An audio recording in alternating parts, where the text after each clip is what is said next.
Morning, Murdoch. Standing room only, I'm afraid. Must be a result of this new Immigration Act. There's been a steady stream all morning. Listen to that incessant chatter. It's worse than Italian. Still, good to see British order being implemented. This must be him. James McBride, from the Ministry of the Interior.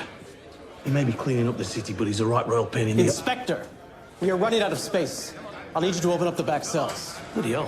How many more are you anticipating? We will be finished once every name is struck from this list. Now, if you would. Follow me.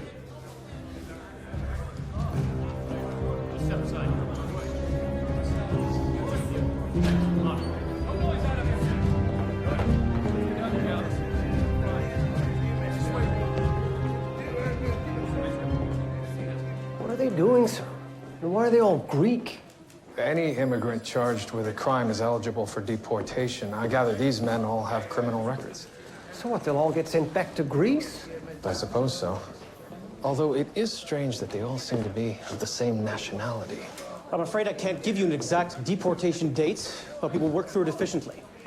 I trust I can expect your full cooperation. Of course. So, sir, what happens with them when they get back to Greece? Oh, who bloody cares, Crabtree? They're criminals. Our main concern is removing them from Canadian soil. The government's responsibility ends there. Now, if you'll excuse me. I should get back to it as well, sir. Inspector, Athos, what are you doing in here? please, I did nothing. I'll take him, Constable. Come here. Were you charged with a crime? Never. You're the finest carpenter I've ever seen. Margaret still talks about that bloody buffet that you built us. Inspector, this is a mistake. Clear off and keep your head down. Thank you. Just because you're out of here doesn't mean you're out of trouble. Come on, I'll walk you out. This way.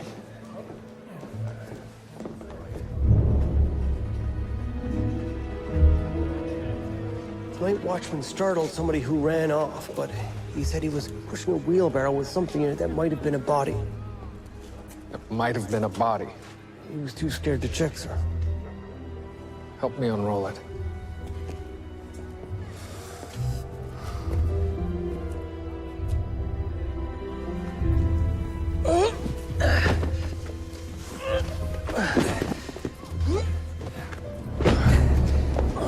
My God, isn't that... Mr. McBride, the immigration officer.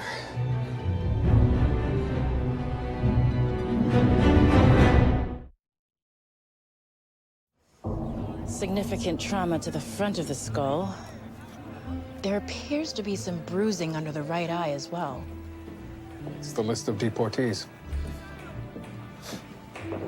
The man kept impeccable notes. There appear to be some additional defensive wounds. I won't be certain until I get him to the morgue. So, sir, do you suppose he was being delivered or being taken away? Perhaps Mr. Copley can help answer that. George, stay with Miss Hart until the morgue wagon arrives. Sir. Gentlemen, if you'd move along, we'll need to talk to everybody shortly. You say that he was rolled up in a rug? Presumably to be transported in the wheelbarrow. Barbaric. One of those immigrants killed him, obviously. What was your relationship to Mr. McBride? Well, I knew of him, but we hadn't actually met until Frank hired him. Frank? Oliver, the Minister of the Interior. Yes, the architect of this Immigration Act. Frank and I are old friends. In fact, I'll be saying a few words after his speech on Saturday. Bring the family. Show your support. Is it possible that Mr. McBride came searching for deportees? Do you know who I am? Copley Construction built this city by Canadians for Canadians. I don't hire people that aren't part of the union. Eliza, what part of knock before entering don't you understand men are talking here? Excuse me, Mr. Copley. I thought you wanted me to empty the ashtrays. Later. Come back later.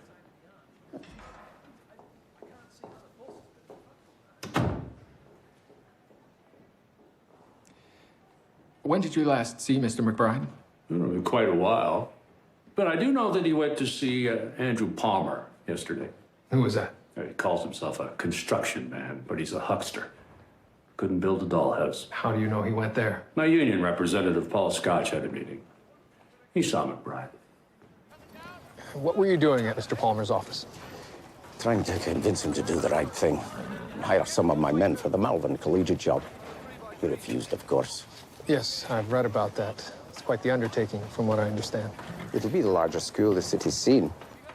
Damn thing probably won't even stay upright if he ever does finish it. And you said he won't use union workers. He's hiring immigrants. It was the only way he could keep costs low enough to scrape a bid together. The man is shameless. No sense of brotherhood. I see. And would you happen to know what Mr. McBride was doing there? Looking for more people to toss out of the country would be my guess. He showed me a list of names, said he wanted the addresses of all my workers who were on it. And you gave them to him? What was I supposed to do? I can't fight the law. Might this have been the list? Yeah, this is it. 3/4 of the names on here were my men. And I take it construction was to commence shortly. 2 damn days. Now I have to find enough laborers with the right skills who are willing to work for less than union wages. Why not simply go through the unions? There are maybe 3 contractors in the city who can afford to use unions. The rest of us get the small-time jobs, the crumbs. I finally found a way to get the city's foot off my neck, and this happens. It seems to me you were looking to prove a point by securing this contract. I was looking to level the playing field. If I make a little money along the way, all the better. Besides, these men get a chance to feed their families. Is that so wrong? Do you know where Mr. McBride went after he left here? Probably over to Carlton, where the Greeks live. He left with the addresses, like I said. And what did you do at that time? Me? I was right here, trying to figure out a way to dig myself out of this mess. All right, next. Next. Retrace Mr. McBride's steps after he left Mr. Palmer's office. There's a good chance he went to the Greek part of town immediately afterwards. Sir. If Palmer's telling the truth, McBride was very much alive when he left his office. Right, heading off to the land of fish and file, are you? You'll be able to practice more of that Greek that you picked up yesterday. You almost had it. I'll see if Miss Hart has completed her post-mortem. I'll join you. I believe it's philo, sir. Fish and philo. Ah, detective. I'm afraid I'll be needing that.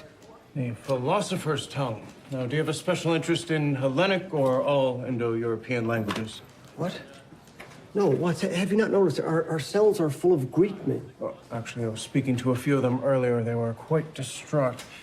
This whole concept of borders has always been puzzling to me. Wait, you speak Greek? A few simple phrases. Well, that's wonderful. I have to go down to Greek town now for the McBride case. Maybe you would come with me. I suppose I could provide some assistance.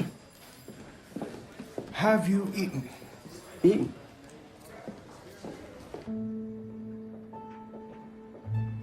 The blow crushed his skull, killing him instantly. The fragmentation indicates a heavy object was used, with at least 2 sharp corners. And the bruising on his face? Consistent with being punched. So he most likely fought with his attacker. The wounds on his hands would suggest a struggle, but it's difficult to determine whether they were sustained before or during the murder. Must have been during. He was fine when he came to the station. And time of death? Just a few hours before he was found. At most, he hadn't been there very long. So a rough timeline would have him leaving Palmer's, going to Greek town, and then to wherever he was murdered. We'll know more once George gets back. Why wait? We can handle the Athenians ourselves. Come on. Miss Hart? Miss Hart?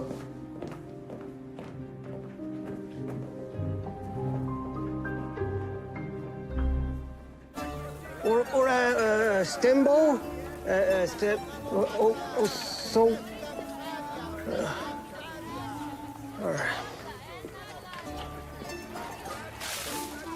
you eating again? A minute ago, you were facing eyes into a souvlaki. Yes, but this is dessert. Baklava. Do you care for a nibble? No. We're supposed to be finding out where McBride went. Nobody will talk to me. Right, well, he was here for a while to make arrests, but then left to go to the hospital. How did you find that out? Nostimo. Food is an important part of this culture. When you eat, when you talk, you learn things. Are you quite sure you don't want one? Two. No, this one here. And how's it been feeling? It's all right?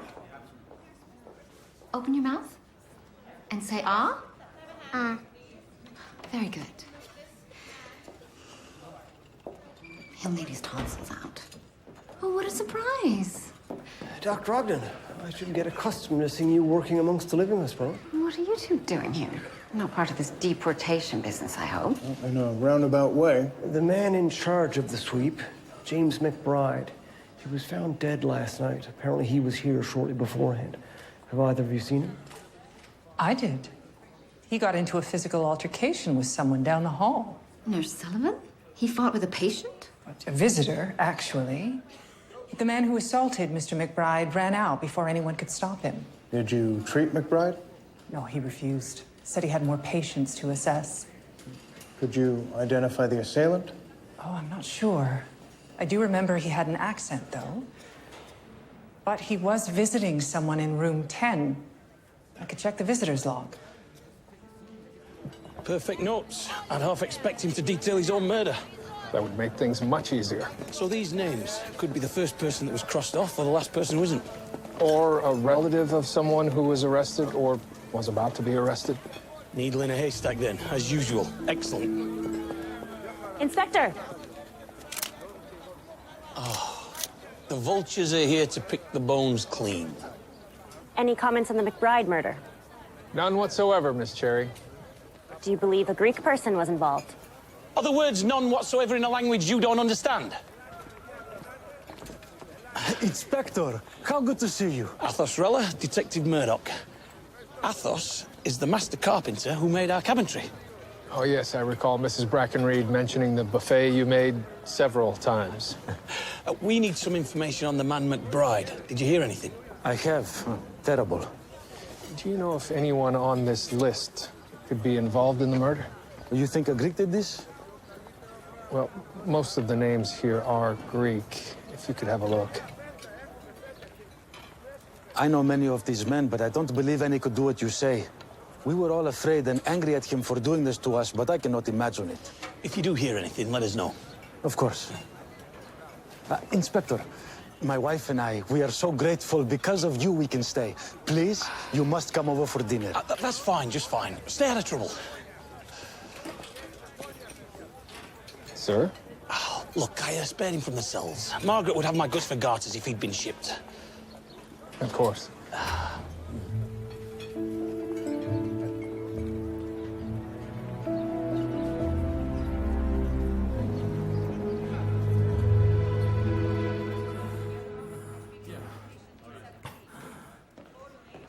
It burns.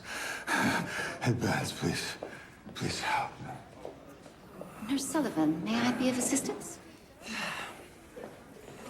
I've been instructed not to treat him. What? Instructed by whom? From the government. Something about the new immigration laws. My leg, please. I'm Dr. Julia Ogden. What is your name?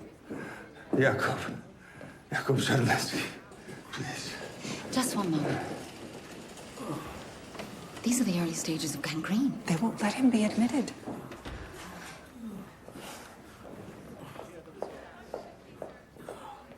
Dr. Forbes, why are we not helping this man? He is scheduled to be deported. Have you examined him? His leg may need to be amputated. If he were a patient, we might be able to do something, but all we can do is keep him comfortable until they come for him. Has he committed a crime? Apparently, his wound qualifies him as a burden on the country, which is enough to deport him. That's all I've been told.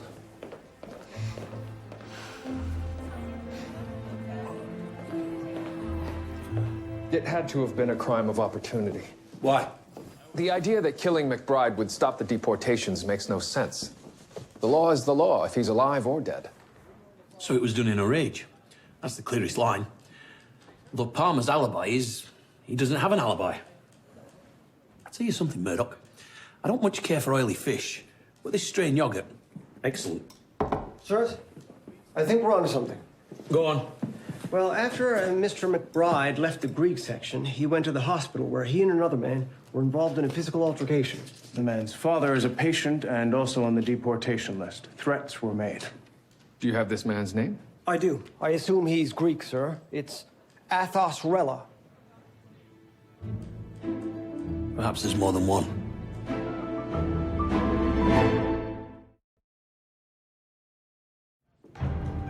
I don't believe this. Sir. This is what you get when you help someone, Murdoch. My mother always said I was too much of a soft touch. Sir, we don't yet know where Athos was at the time of the murder. I let the man out of jail and he bloody killed someone. What were you thinking, you big Yorkshire pillock? Sir, I'm having him brought in now. We need to resolve this quickly. My neck could be on the chopping block if this ever gets out. Never. I could never do that. He was seen fighting at the hospital shortly before he was murdered. It wasn't me. I was at the hospital visiting my father. He is very ill. And did you assault James McBride? No. That's enough, Athos, the truth. Just tell us what happened. Maybe we can help you. I saw him. There you are. Go on. But there was no fight. There was no altercation of any kind. Look, I'd want to put the boots to a man who threatened to take my father away. Nobody can blame me for that. Just tell us. I have told you. You fought with him and then you killed him. No. Right. Where did you go after the hospital? Home. To my wife. And she can attest to this. Yes, she can. Of course your wife would lie for you. I could arrest you both. Have you deported. Should we try that? Wait, please. What's that? Nothing. I was... Looks like you've been in a fight. What would you recommend as opposed to? Medication has been delayed. Dr. Ogden. I was hoping to discuss Jacob Charnetsky. Why hasn't he been sent back? Not yet. I'm afraid there's nothing more we can do.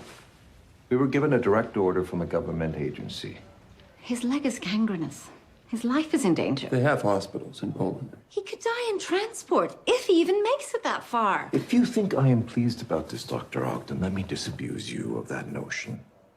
But we are required to follow the law. Now, that's an end to it. Now, please.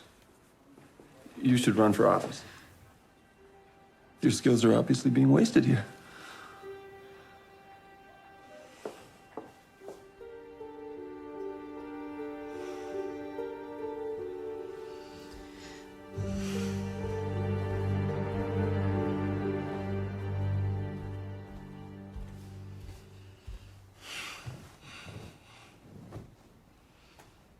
Everything all right?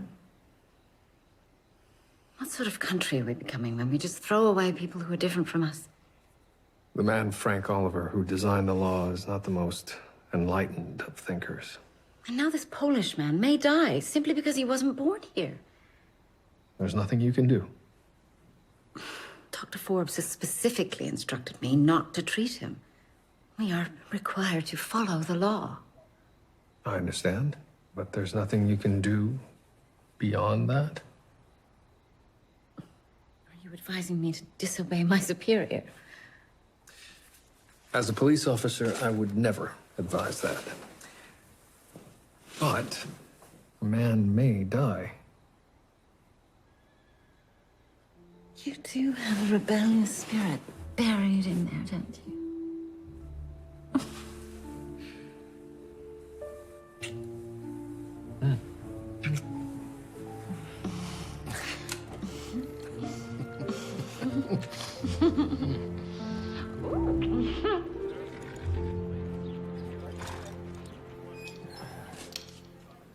Oh, doctor. How are you feeling? Not as well as I should. With two beautiful women in the room.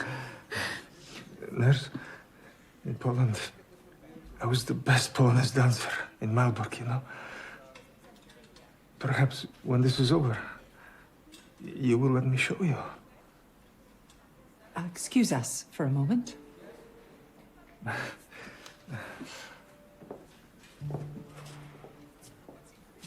What is he doing here? I'm going to operate. I'll need your help. We could be permanently stricken from the register if we get caught. And if we do nothing, he may die. If it comes to it, I'll say I ordered you to assist me.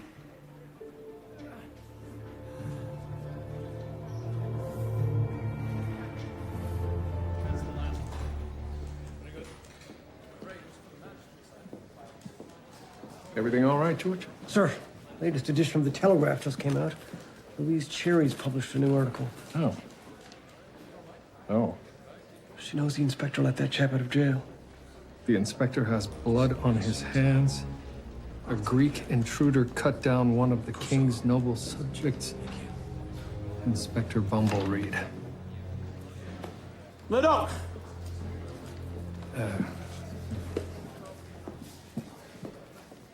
I just spoke to the Board of Control. They made it very clear that I need to fix my mistake immediately. We're doing all we can, sir. Not quickly enough. I want this case closed. I want Athos charged. But we don't have evidence yet. He attacked McBride. He had motivation. It's got to be him. Sir. My job's at stake here, Murdoch. If you can't get a confession, I will.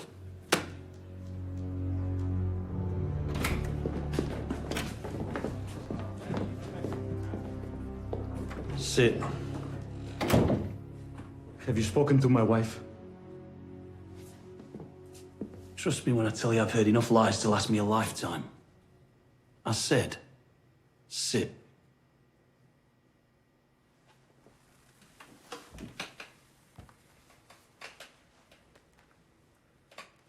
What do you want from me? Say it. No. You killed him. I did not. You fought with him at the hospital, you followed him and you killed him. Why would I? You let me leave, I was free. I would not risk going back to Greece and leaving my family. You found out that McBride was going to deport your father and you attacked him. Blind rage. My father will die soon. I want to be with him when it happens. In anger, in fear, I hit that man and I will always regret it. But that was the end of it. The fact is, Athos, I simply don't believe you. You talk about family. Because of what you've done, I could lose my job. That puts my people, my family at risk. And you don't want to know how far I'd go to protect them. So you would have me lie to save yourself? You remind me of the Elliniki Astynomia in Greece. They are not police, they are thugs. What did you just call me? You killed an innocent man. You followed him and then you bashed his head in. Admit it! No! Confess to the killing of James McBride.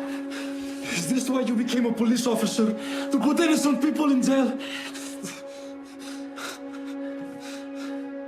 Give me the confession. I will sign whatever you want. Just please, keep my family safe.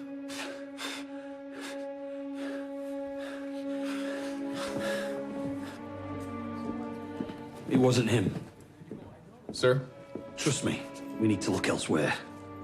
Damn that Louise Cherry for putting us in this position. Yes, I've been thinking, sir. The wording she uses is particularly schismatic, almost as though she were furthering an agenda. She is a bloody opportunist, Murdoch. Thought you might like to know rioting in Greektown. Apparently there are injuries.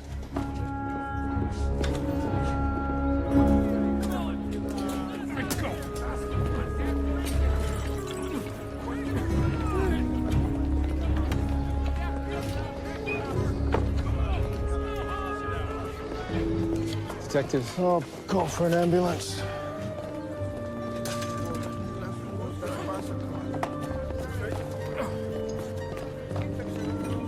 Murdoch, look at that. We need to contain this. Bring in Louise Cherry before she adds more fuel to the bloody fire. Sir.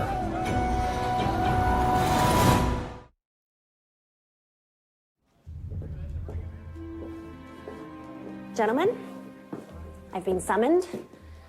Again? We have some questions, Miss Cherry. A few comments as well. Have a seat. May I take notes? For what purpose? I am a journalist. This is part of an ongoing police investigation, so no, you may not. How may I help? You can start by issuing an apology. Was there something inaccurate in my reporting? Inspector Bumblereed, I'd say that's pretty bloody inaccurate, as well as being a personal attack. Slanderous. Your decision cost a man his life. Athos Rella did not kill James McBride. No, who did? Where did you get the information to write your story, Miss Cherry? I have no intention of revealing my sources. We've been down this road before, if I'm not mistaken. This journalism, as you call it, is inflammatory and could be seen as a call to incite violence, which is precisely what happened this afternoon. I was reporting the truth, Inspector. Perhaps if you hadn't let an unhinged man out of jail because he built your kitchen cabinets, we wouldn't be in this situation. Who put you up to it? I beg your pardon? Did someone influence your decision to write this article? Because the wording seems very divisive. Detective, the citizens of Toronto and this country are being overrun by foreigners. They're changing the very fabric of society as we speak. Do you know how many Greek men in this city have been charged with the crime? I can't say I know or care. 1 in 3. Don't you find that disturbing? Sounds like fabricated news to me. Well, you'll just have to read my next article. I do go into some detail. Is there anything else? You're free to go. Good. But I will remind you, Miss Cherry, to be careful what you choose to write about in the future. If you remember what happened the last time you were caught printing falsehoods. As I recall, I was given a better job and my own byline. Just give me the tiniest reason to throw back in jail, Murdoch. I'm begging you. I'm certain that reason will present itself, sir.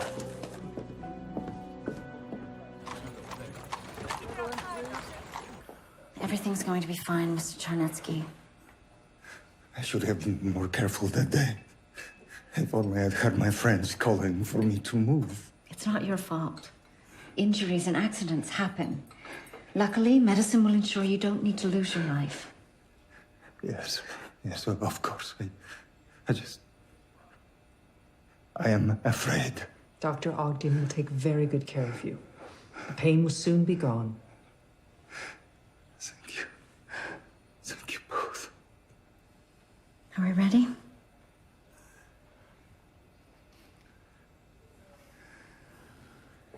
Let's begin.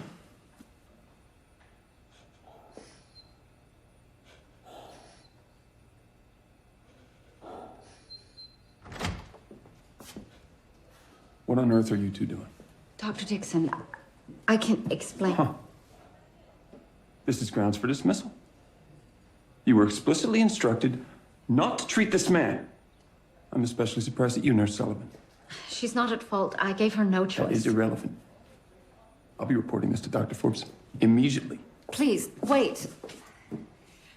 We're trying to save this man's life. He could die an agonizing death. This hospital is not a vehicle for your personal crusades, Dr. Ogden. Now, I understand because of your gender, your emotions may have clouded your judgment. This has nothing to do with my emotions or my gender. I took a vow.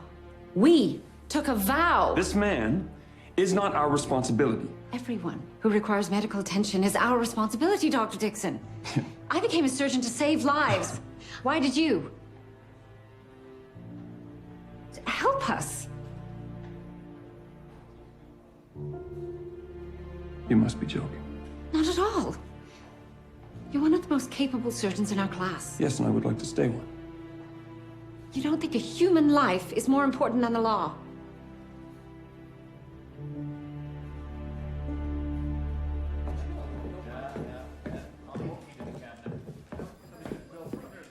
Oh, George. Sir. I found it highly irregular that the majority of the men being deported were Greek. And even stranger that most of them worked for Andrew Palmer. Look at this. All of these arrests were made during a 2-week period, just prior to the Immigration Act coming into effect. I see. Actually, I don't really see, sir. What does that mean? Well, I'm not certain, but the charges were almost exclusively misdemeanors. That, coupled with the strange timeline, could mean something. So what do we do next? One woman in particular, Anne McKinnon, was involved in 5 separate solicitation cases, all within a 2-day period. Well, perhaps she was just popular with the lads. Yes, but she was never charged or arrested. Yet all of the men were.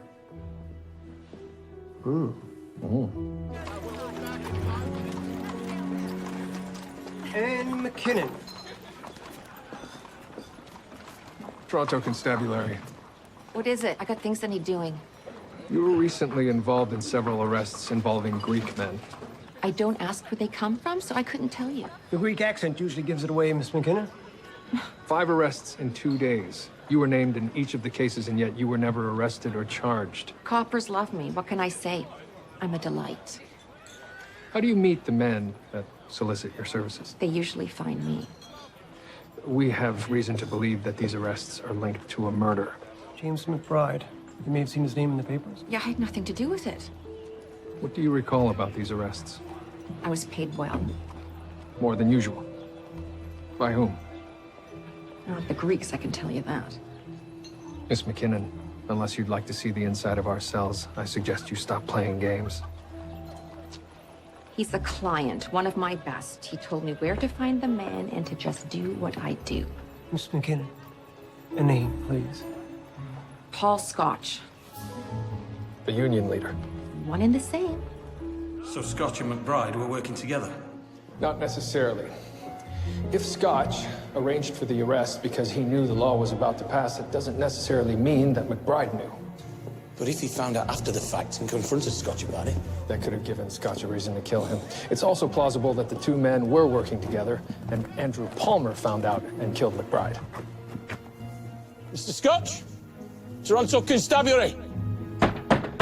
Mr. Scotch? Sir.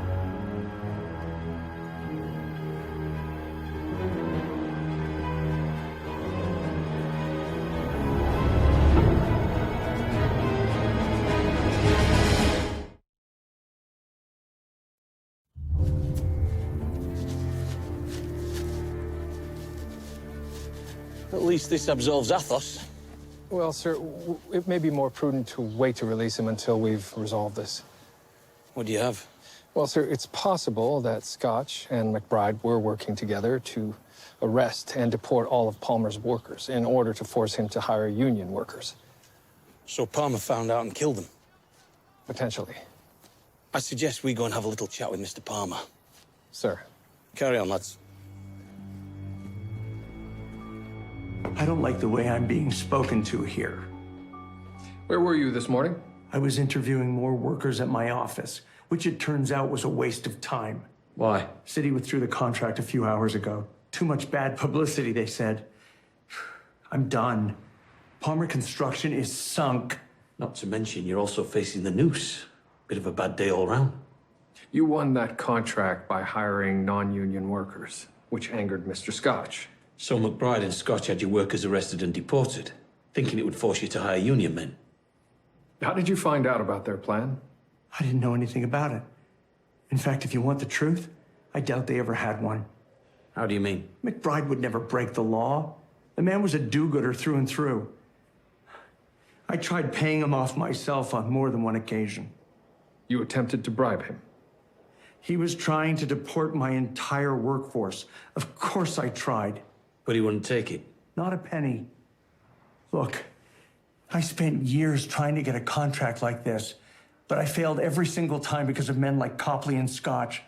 Now that I finally got one, there's no way I'd risk losing it. I'm telling you, I didn't kill those men.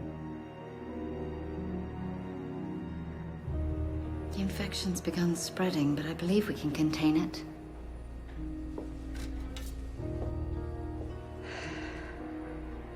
Wait. Have you considered bromide? The infection's moving too quickly. I don't believe so. I recently came across an older case study by Goldsmith. He was able to stifle the poison section using a combination of an injected and a topical solution. The risk is too high. If you're wrong, the infection will continue to spread and he'll be on a ship back to Poland. Yes, but if I'm right, we'll be able to save this man's leg and keep him in the country. That's what you want, isn't it? Perhaps we should re-examine Mr. McBride's list. There may have been arrests for violent crimes that we've missed. I'll be getting another call from the Board of Control, I just know it. George? Where are you lot headed? So we're going down to the Frank Oliver speech. There's concern of a possibility of violence, given everything that's happened over the last couple of days. All right, lads, let's move out. Are you up for a bit of violence, Murdoch? Not particularly, sir. Nice change of pace, if you ask me. Get your hat. This new act will ensure Canada remains a country for Canadians. Canada is a country made up of the King's loyal subjects, and that is the way it will remain for as long as I am alive. Thank you. Thank you. And now, Harold Copley, one of the great visionary builders of this city. Traitor! Turncoat! Thank you, Minister. This is, of course, a sad day. I recently learned of the murder of my old friend Paul Scotch. This act was no doubt perpetrated by a cowardly immigrant. These people are not like us. They don't have any morals. They are animals. Turncoat! But Copley Construction will strive to keep our country pure and consistent with our one true God. Thank you, and God bless the King.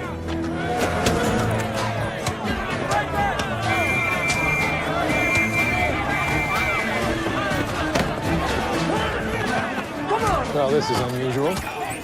They're mostly union men. Why are they so angry at Copley? Break it up! Let me go! Oh, Copley, bring him here! What's all this about? I thought Copley was your employer. Bastards sold us out. Tried to pay us non-union wages for the Melbourne job. Get him out of here, Crabtree.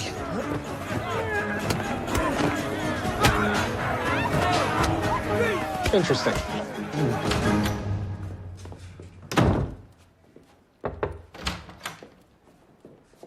Mr. Copley, a word. Gentlemen, did you catch the killer? We're so close. I can almost feel it. No.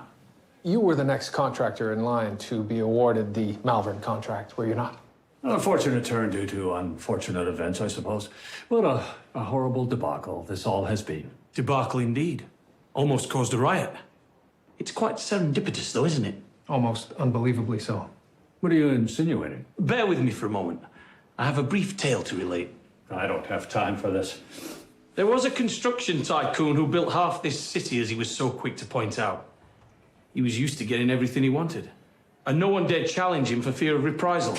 Absurd. But that all changed when a large project, one of the biggest in the city's history, was awarded to a man that the construction tycoon deemed inferior. Of course, this infuriated the tycoon. So he and his union man devised a plan to sabotage the project. They saw the Immigration Act as an opportunity rather than a hindrance. This is libelous, sir. Only the man who was enforcing the law found out about the scheme. Your implication being? McBride figured out what you were doing and you killed him. And Mr. Scotch learned that you were planning to use non-union labor. He threatened to expose you. So you strangled him and buried him. This is absolutely witless. I fear for this great city if minds like yours are tasked with protecting its citizens. You killed those men. Got any proof? Any evidence? Anything other than your asinine theory? Damn it, Eliza, how many times must I tell you? I'm sorry. You're fired, you bloody idiot. Get the hell out of here.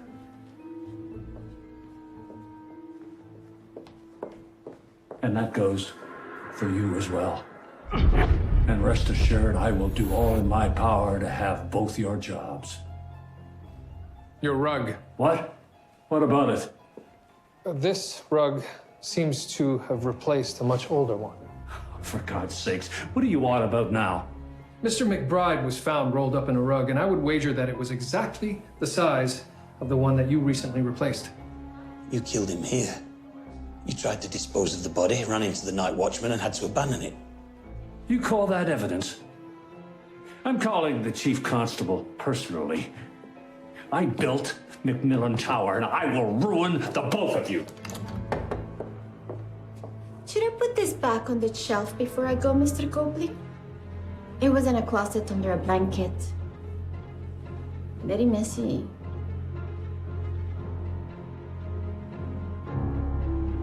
Care to revise your story?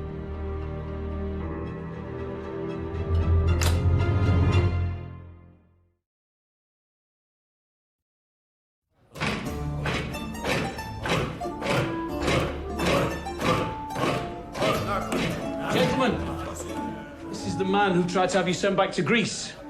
Constable, enjoy getting acquainted. What are you looking at, you filthy mugs? You keep your bloody hands off of me! You keep your bloody hands away from me!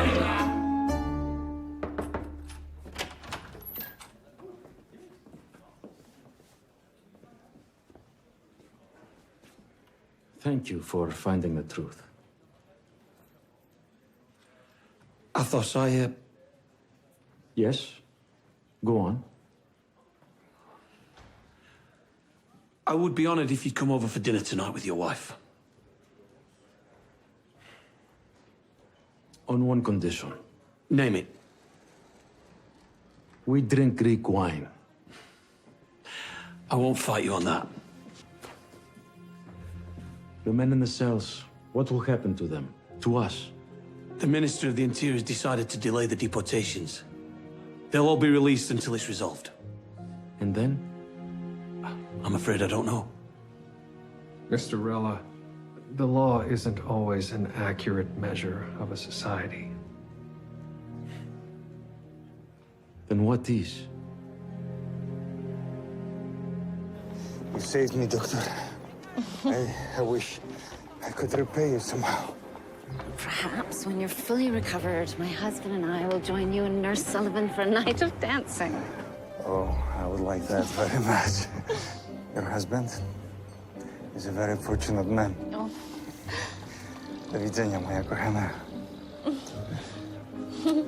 Goodbye, my lovely. Goodbye.